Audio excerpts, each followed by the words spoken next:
কৃষ্ণ যেমন ভগবান হিসেবে হিন্দু ধর্মের একটি মূল চরিত্র, তেমনি তার সম্পর্কে ক্রোধের বিষয়ে সবচেয়ে বিশেষ উল্লেখযোগ্য।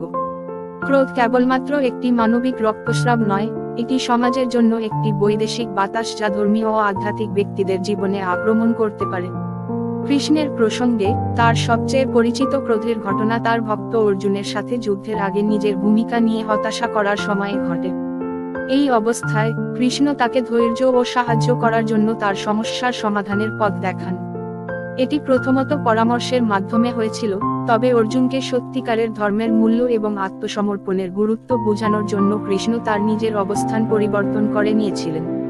কৃষ্ণের উপদেশে বর্ণিত এই ঘটনার মাধ্যমে ধার্মিক সাহায্যের কৌশলের মাধ্যমে ক্রোধের প্রভাব মিটিয়ে তোলা সম্ভব হয়েছে এবং এটি কিভাবে একজন ধার্মিক ব্যক্তি যে পরিস্থিতি নিয়ে অবলম্বন করে তা স্বীকার করে নেওয়া হয়েছে। আধ্যাত্মিক পরিকল্পনার দৃষ্টিতে ক্রোধ একটি মনোদৈষ্টিক দুর্বলতা, একটি প্রতিকূল ভাবনা যা মানুষকে তার ধর্মীয় ও আধ্যাত্মিক মূল্যবোধ থেকে দূরে নিয়ে যেতে পারে। ক্রোধের বিষয়ে এই অনুধাবন অত্যন্ত গুরুত্বপূর্ণ, কেননা এটি ধার্মিক জীবনের সম্পর্কে সঠিক ধারণা প্রতিষ্ঠা করা সম্ভব করে এবং মানব সমাজে শান্তি ও সমন্বয়ের উন্নতি সাধন করতে সহায়ক হয়।